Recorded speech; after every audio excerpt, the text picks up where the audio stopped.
espírito que eu já proponho a seguinte reflexão, porque amanhã, muitas vezes, depois de ralar, dar duro ao longo da semana, chega finalmente o sextou, motivo de alegria e descontração para a vasta maioria dos brasileiros. Já é sexta-feira amanhã e esse final de semana será o primeiro desde que vimos o número de casos por contaminação de metanol acabar explodindo, né? E é altamente preocupante o que está posto, né, pessoal? E a entidade responsável pelo setor de hotéis, bares e restaurantes no estado de São Paulo tem feito apelos às autoridades para realmente conterem um avanço o quanto antes dessas falsificações de bebidas, que, claro, acabam chegando a vocês aí do outro lado, chegando a nós aqui também, ao consumidor final.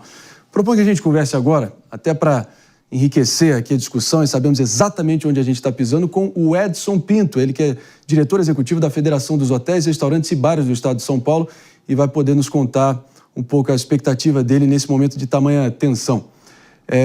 Tudo bem, a gente tem uma vinheta, vamos lá. Jovem Pan, informação e prestação de serviço. Exatamente, momento de prestação de serviço, utilidade pública máxima para todos vocês, sempre pensando nos nossos ouvintes e telespectadores. Agora sim, Edson, obrigado pela presença. Eu queria entender quais esforços estão sendo empreendidos pela entidade que você representa, se vocês já haviam alertado o aumento de fraude de bebidas. É algo que a gente vem repercutindo, sinceramente, aqui já há um bom ano, mas sempre de forma espaçada, dispersa, parece que de forma bem silenciosa acabou culminando nessa tragédia que a gente está acompanhando nos últimos dias, né? Bom dia. Olá, muito bom dia, Marinho. Prazer falar com você, com a sua audiência. Infelizmente, Marinho, somos solidários e queremos prestar aqui o nosso apoio a todas as vítimas, né, que vieram a óbito, aos seus familiares e aqueles que estão ainda internados em recuperação e que seja uma pronta recuperação e que a gente não observe mais casos como esse, embora a gente tem, infelizmente, a perspectiva de que possam ocorrer ainda novos casos. Esse tema é antigo, Marinho, mas, infelizmente, né, as autoridades parecem que só agem quando realmente o problema fica de verdade grave, né? E até então, o que nós tínhamos era a questão da sonegação fiscal, muito forte. Tanto é que 6 meses atrás, em abril, o nosso núcleo de pesquisas e estatísticas, já preocupados com esse tema, nós nos debruçamos sobre essa matéria e soltamos um estudo que mostrava, na ocasião, que 36% das bebidas alcoólicas, e aí eminentemente os vinhos e os destilados, são de alguma forma falsificados ou adulterados ou têm uma importação ilegal no Brasil. Excluindo desses itens, Marinho, as cervejas, né? As cervejas, existem problemas de falsificação com cervejas, mas elas não estão nesse item de 36%. Aí a gente está falando especificamente de vinhos e os destilados. Na época, a imprensa deu bastante repercussão a esse estudo, mas nenhuma providência foi tomada pelas autoridades. E também, esse número de 36% não aconteceu de uma vez. Isso foi acontecendo aos poucos, né? Foi uma escalada do crime organizado, onde a gente observou ali uma tempestade perfeita, né? O combate frouxo das autoridades a esse tipo de delito, penas brandas e lucratividade. Então, compensava muito para o crime organizado entrar nessa modalidade criminosa. E são dois grandes problemas do nosso setor atualmente, Marinho, são as bebidas alcoólicas e os cigarros, que também são largamente falsificados e importados ilegalmente no Brasil. O problema definitivamente o buraco é mais embaixo definitivamente, cada vez mais a gente vem escavando e se surpreendendo com a profundidade na qual o crime organizado primeiro vem fincando raízes em todos os setores da sociedade e até o nível, o patamar, o buraco moral que eles são capazes de chegar para tocar o terror entre nós. De qualquer forma, esses esclarecimentos são fundamentais aqui para a nossa audiência. Vamos seguir aqui explorando ponto a ponto, item a item, com o Fernando Fonseca, com a próxima pergunta. Vamos lá, Fernando Fonseca. Eu queria comentar o seguinte, o impacto disso é muito grande, porque a confiança demora para você obter, mas você perde assim. Então, exatamente, todo mundo que está indo para um bar, para um restaurante hoje, para um hotel, tá se perguntando se está em risco ao pedir uma bebida alcoólica. E uma bebida são uma parte grande do faturamento de bares e restaurantes, que são parte grande do faturamento de hotéis. Então, isso prejudica o setor aí de forma relevante, o setor que já passou por grandes problemas durante a pandemia, que está começando a se restabelecer.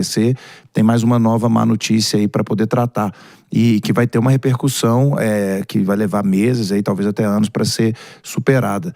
Então, novamente, fica o alerta para não só tratar o efeito, né, o sintoma ali, que é isso que aconteceu agora, mas sim a causa raiz, que é a falta aí de um ambiente mais favorável para negócios nesse sentido, que impulsionam os agentes aí para a informalidade, causando esse tipo de situação. E não dá para a gente subestimar o impacto que tudo isso está tendo, né? David, aqui com um complemento, até porque entre os sobreviventes, nesse momento, problemas seríssimos ali de uma cegueira basicamente já consumada, até o uso de hemodiálise, problemas neurológicos gravíssimos já sendo detectados nos sobreviventes nesse momento. Então, não podemos, sob hipótese alguma, subestimar o impacto e a maldade dessa situação toda.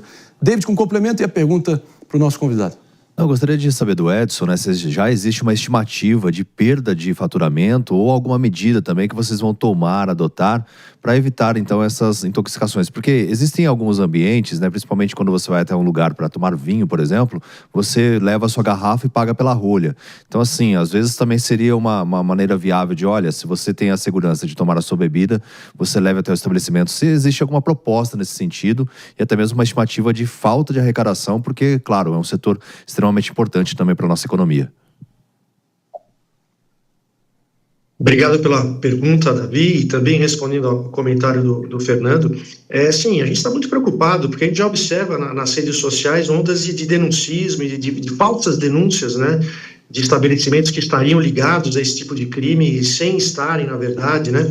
Então, assim, não obstante, né, a gente sabe que, infelizmente, existem empresários do nosso setor que fazem uso, né, da compra de produtos sem a devida garantia de procedência, né, sem nota fiscal, mas são casos isolados e que devem ser combatidos pelas autoridades. Isso é muito ruim, inclusive, para o mercado formal, porque isso estabelece uma concorrência desleal, na medida em que certos estabelecimentos vendem mercadorias mais baratas porque compram sem nota, né?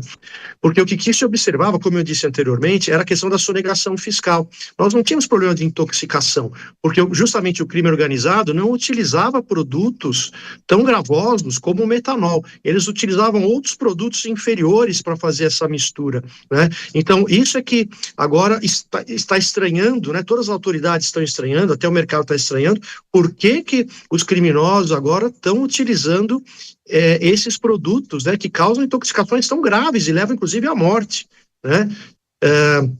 Levando em consideração que o criminoso também, de certo modo, é um empreendedor, ele não vai querer matar a galinha dos ovos de ouro. Então, isso é ruim para os negócios deles, né?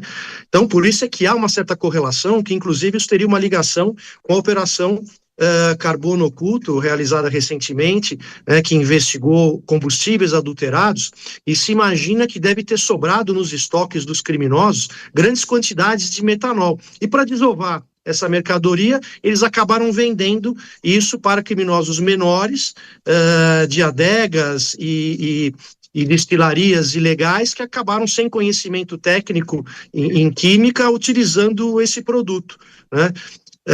Então, isso é muito ruim para o nosso setor, mas vamos lembrar, né, nós não fabricamos bebidas, né? Nós compramos bebidas prontas que são comercializadas em doses nos nossos estabelecimentos. Então, essas misturas, essas adulterações não são feitas nos bares e restaurantes. Então, em certa medida, nós também somos vítimas, junto com os consumidores, da ação desses criminosos.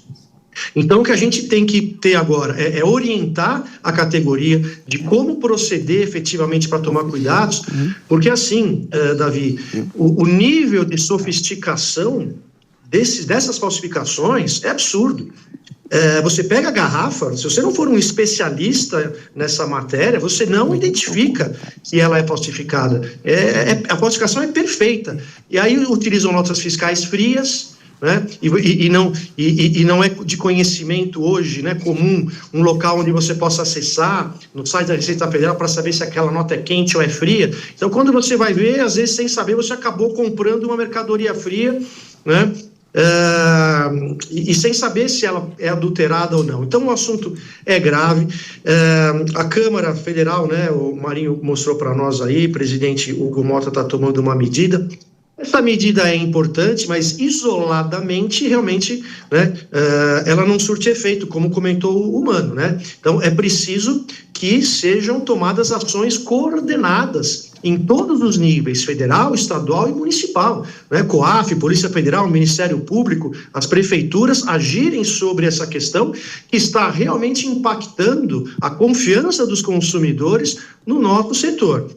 Então, trazer esse esclarecimento para a sociedade de que, embora isso exista em larga medida, também não é apenas em bares e restaurantes, mas em adegas clandestinas, destilarias, os ambulantes de rua. É preciso muito cuidado, né, quando o jovem, especialmente, sai das baladas, das boates, e tem aqueles ambulantes na porta da balada ali vendendo bebida alcoólica. Aquilo, com certeza, né, não é uma bebida muito confiável, eu não arriscaria, né? Essas festas informais que os jovens fazem em sítios ou em casas alugadas, e às vezes não há uma preocupação também com a origem desse produto, então é preciso que toda a sociedade fique muito atenta nesse momento. É isso aí. Edson Pinto, a gente agradece demais a sua presença aqui, não poderia ser diferente. E claro, as autoridades seguem a todo vapor aí buscando, enfim, conter na origem aí todos os malfeitores, os bandidos aí que estão criando esse terror todo. Inclusive, notícia que acaba de chegar a nós, a Força-Tarefa do Governo de São Paulo, nesse momento, identificou 2 irmãos suspeitos, pessoal, de adulterar bebidas alcoólicas. Então é importante a gente ter esse detalhe em mente. Então os esforços estão acontecendo, as associações envolvidas também tentando empreender todos os esforços, treinamento automático aí para o pessoal saber, para os estabelecimentos saberem identificar todos os possíveis indícios de clandestinidade, né, e de adulteração e de falsificação dos produtos que eles vendem para todos nós. Mas baita participação aqui do Edson Pinto, a gente agradece e portas abertas aqui no Morning Show. Obrigado. Muito obrigado, Marinho, pela oportunidade. Um abraço.